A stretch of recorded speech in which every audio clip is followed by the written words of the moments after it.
भक्ति दान गुरु दीजियो देवन के देवाओ।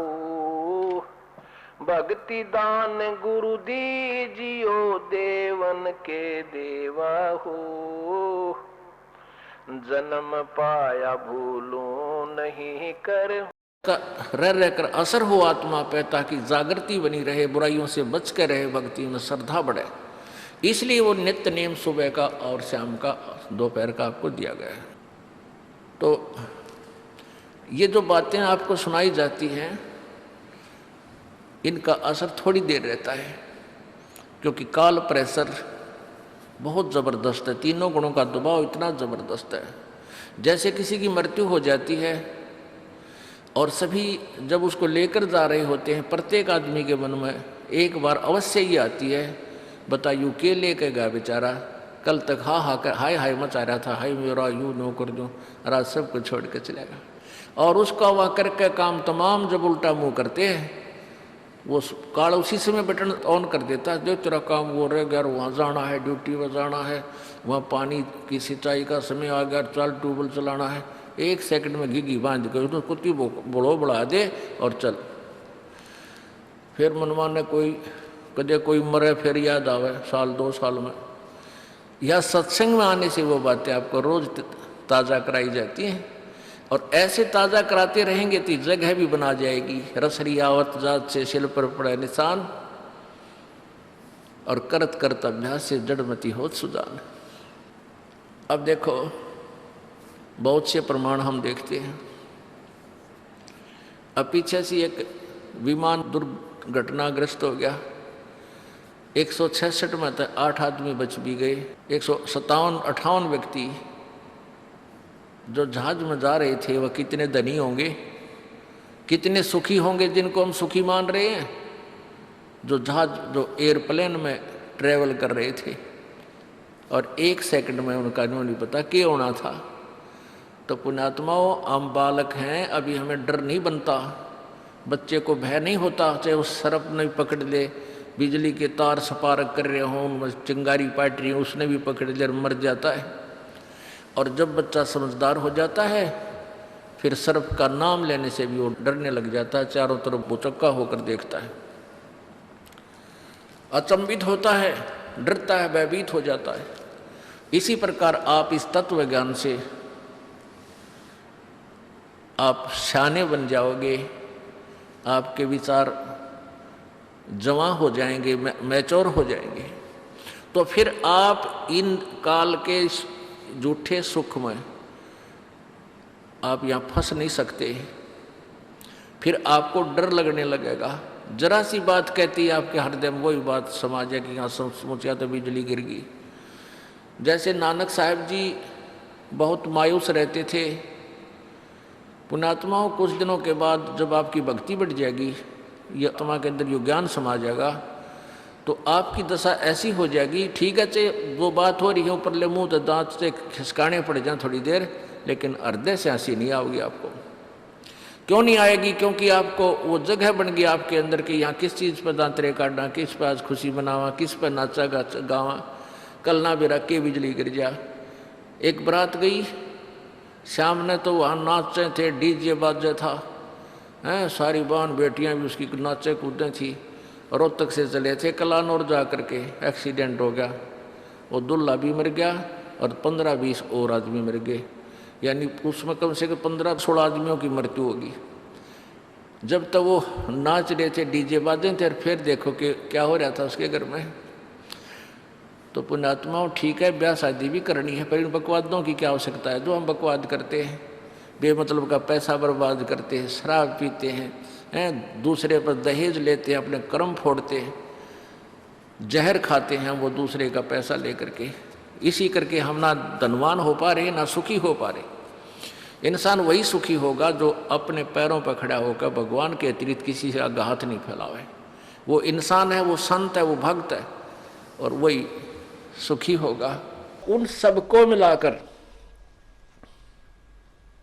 100 नारी जारी करे, ओए होए, और 100 एक, फिर कहते हैं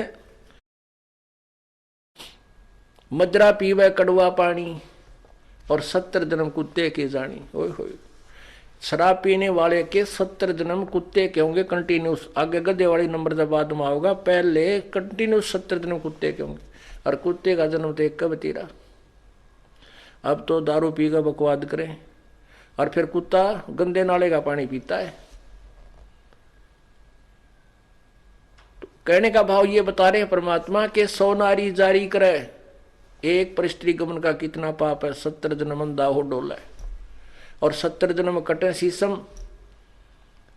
और कहते ऐसे ऐसे 100 कुक्रम कर ले, 100 पाप। 100 नारी जारी करे सुरापान 100 बार। एक बार शराब पीने तक कितनी हानि बताई। मदरा पीवे कड़वा पानी, 70 जन्म कुत्ते के जाने। 100 नारी जारी करे सुरापान 100 बार, और एक चिलम हुक्का भरे वो डूबे काली धार। उनसे भी अधिक कितना पाप है। कहते एक हुक्का भर के देने वाले को, पीने वाले का तो बेड़ा गर्क होएगा, जो भर के दे उसमें सहयोग देता है उसको भी इतने पाप लगेंगे। वो भी डूबे काली धार अर्थात घोर नरक में डाला जाएगा।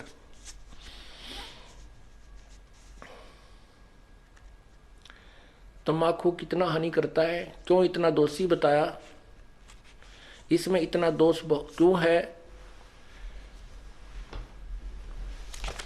एक हुक्का पीने वाला या सिगरेट पीने वाला, बीड़ी पीने वाला हुक्का पीवे, धुआं छोड़े, वो धुआं सारे घर में घूमे। वो नवजात बालक छोटे छोटे वह सो रहे हैं, उनमें भी धुआं, श्वास से उसकी बदबू जावे धुएं की, यानी पूरे परिवार के नाक में दम रखे और फिर वातावरण दूषित करे। ओके की धुआं का जब छोड़ते हैं उसमें ना जाने कितने इस वायुमंडल में छोटे छोटे जीवाणु होते हैं, वो अंधे होकर नीचे गिरते हैं धुएं के इस अफेक्ट तक, और पैरों तला करके मरते हैं। वो एक घूंट मारने से उसको कितनी जीव हिंसा कर दी, यानी कितना धुएं से कितना हानि कर दी। वो पाप उस तम्बाकू प्रयोग करने वाले के बैड अकाउंट में जाते हैं। और फिर हमारे परमात्मा ने ये मनुष्य शरीर दिया है परमात्मा पाने के लिए।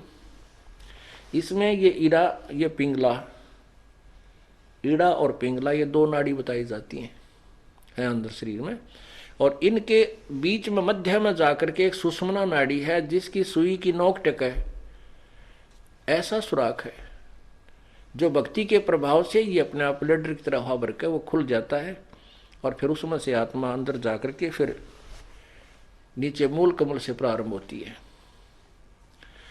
अब क्या होता है कि उसमें वो तम्बाकू का जो पीते हैं तम्बाकू, और नाका में छोड़ दिया करें, गोटा मारेगा नो छोड़ दिया करें, तो वो धुआं जो है उस सुराख को पालिश कर देता है। परमात्मा के पाने वाले उस मेन गेट को बंद कर देता है। तो इससे बड़ा शत्रु हमारा और क्या हो सकता है। फिर इस जीवन का के फूकेंगे तो ऐसा गधे का ऐसा कुत्ते का, जब भगवान नहीं मिला इसमें, वो रास्ता बंद कर दिया। दास ने ये सत्संग किया, और वो पुण्यात्मा जो बूढ़ा मैं बताऊं था कि भाई बुढ़ापे में सारी उम्र तक खो दी और 65 साल की उम्र हो ली थी, ये सत्संग सुन रहा था ऊपर बैठ कर दूसरे बेटे की छत पर। आगे पाखंडी है, मेरा छोरा भुका लिया, मनमनों का था मेरे से गंदे गंदे विचार आवे थे आप आए जब आपके। तो उसने पहले हम 3 दिन सत्संग करते थे, 2 रात को, अगले दिन सुबह कर करके फिर भोग लगा के हम प्रस्थान करते थे। तो पहले दिन तो उसने सुना बूढ़े ने सत्संग, और दूसरे दिन तो वो सत्संग जब अगले दिन भी उसने सत्संग सुना, भोग लगना था अगले दिन तो बूढ़ा यानी शाम के समय जब सत्संग खत्म हो लिया वो आ गया, और वो पहले उस बच्चे ने उसके अपने पुत्र वधू ने कई बार ने कहा था तुमने नाश करोगे हैं, यहाँ के बुला लिए, ये नाश करने लग रहे, तुम ऐसे ऐसे करते हो, ये पाखंड क्या कर रहे हो तुम। तो उसकी पुत्र वधू ने सोचा ये बूढ़ा है भी महाराज जी ने कि वो नहीं सीखी इसका गार, यो इज्जत का गाक बनेगा हमारी का। अब बोल रहा कि उसने बाप आके बैठ गया और वह खड़ी होगी दूर सी, अकीब देखे रखे के बोल देगा इसने कि बुढ़े और लोग ने शर्म लिया और भाई मैं माना रहा मारे इनके कहेगा। तो बुढ़ा ने बोला महाराज जी हमें पता था कि भाई जो सत्संग नहीं सुनते वह ठीक तो बोला नहीं करे, हमने सारी तरह के आदमी देखे, 4-5 वर्ष गांव गांव में गए, हमने कोई इससे लेना देना नहीं था भाई, कोई राजी बोला उसका बोला बुंडा बोला, अपने जुबान और कान दोनों बंद कर लेते। मैं कह लेगा मानने का थोड़ी बहुत बतावाएंगे भाई, नहीं मानने का तो इसकी मौज है। कहने लगा महाराज जी मेरे ये 3 बेटे बताए, उसने 2 इतना ध्यान नहीं। ने बोला हमारे पास 2 किले थे, आज मैंने 8 किले 9 किले और मोल लिए अपने जीवन में, और पशु से भी बदतर धंधा किया हमने। और आज जो आपका ज्ञान सुना ये बातें मैंने कभी सुनने को नहीं मिली ना। मैं कि तो जाया करता, मैं 3 सत्संग करने वाला न पाखंडी समझा करता था। आपका ज्ञान सुना मैंने वहां ऊपर बैठ करके। अब मेरा केरा होगा न्यो कह कर बूढ़ा रोन लग गया, जिस तरह बालक रोया करे न्यो पड़ के। मैं बोला की बात होगी, क्यों नहीं क्या बात होगी, मैंने समझाया। फिर तो जलसा उसका डट लिया, जब लग गया बताने। कहने लगा ये बात तो मैंने जिंदगी में कभी सुनी है को नहीं, जो आज आपने, मेरा तो कर्जा पटन हो रहा, नींद नहीं आई रात को मुझे। मैंने तो इतने हुक्के पी रखे हैं कि हुक्का सीला नहीं होने दिया करता मैं। अब मेरा कीड़ा होगा, मेरे जैसे पापी का क्या इलाज, जो मैंने सारा जीवन पशु से बदतर धंधे किए। और अब जी अब उम्र चली गई, अब भक्ति हो को। फिर रोने लग गया, फिर रोने लगा वो। मैं फिर उसको समझाया, मैं बोला कुछ नहीं बिगड़ा है अभी तक। इस आत्मा के इस जीव के असंग जन्म हो लिए, और यदि अब भक्ति नहीं शुरुआत करी तो आगे भी ये झंझट सदाई बना रहेगा। आप अब शुरू कर दो इस उम्र में, कोई फर्क नहीं पड़ेगा। न बताइए के होगी दिन के बरा कह दिन का मैं मान हूं, मैं कितने वर्ष का, अब तो मुश्किल है, नो नाड मारे। फिर उसको समझाया कि ध्यान से सुनो आप, जैसे कुएं में बाल्टी पड़ दी हो, डोल है, रस बाल्टी होती है जिसका रस्सा बांध कर पानी बाहर खींचते हैं, और वह बाल्टी कुएं में चल पड़ी और उसका जो रस्सा लटकता हुआ आ रहा है। यदि हाथ पैर मार कर दौड़ धूप कर उस रस्से को लास्ट बीट, उसकी जो लास्ट एंड बीट है ना पूछड़ी, वह नेजू की उस रस्से की, बाल्टी के बंधे हुए रस्से की पूछड़ी ठहगी, यानी एंड भी मिल गया, 4 उंगल का रह रहा, वो भी हाथ में आ गया तो कुछ भी ना गया, वह बाल्टी भी आ और पानी भी मिला। अब जावत ये कि जब हाथ पा नहीं मारेंगे तो गई, वो तो जा ही रही है। पहले लंबे लंबे रस्से हुआ करते, गहरे पानी होते थे कुओं में, और कम से कम 50, 60, 100 फुट तक की लंबी रस्सी होती थी, तो उसको जाने में भी समय लगता था। तो अगर उसकी पूछड़ी भी ठहगी ना नेजू की उस रस्से की, तो कुछ भी कौन गया, और नहीं हाथ पा मारेगा तो गई, फिर तो कुछ भी हाथ नहीं लगेगा। यह बात उस बुढ़े के कसूती जच गई। मैंने उसको समझाया कि आप नाम शुरू करो, मोक्ष नहीं होगा तो मनुष्य शरीर आपको गारंटीड मिलेगा। वैसे तो मोक्ष इसी में हो जाएगा, कोई बड़ी बात नहीं है। आप सत भक्ति करो, सच्चे मन तक लगो और पूरी मर्यादा निभाओ, मुक्ति में कोई बात है। एक सांस के सीमेंट की इतनी कीमत है, सब कुछ आपके पास होगा। तो उसका बात समझ में आ गई। परमात्मा कहते हैं जीवन तो थोड़ा ही भला जो सत्य सुमन हो, और लाख वर्ष का जीवन कोई लेखा दे ना को। थोड़ा जीवन बतेरा जो सच्चा सुमन हो, सच्चा मार्ग हो, सच्ची श्रद्धा से आप करो, डर के करो, भर मर्यादा में रहते हुए करो, तो कोई मोक्ष में कोई ज्यादा वो नहीं है। तो वो कहने लगा जी ना तो मैं दान कर सकता, ना मैं धर्म कर सकता।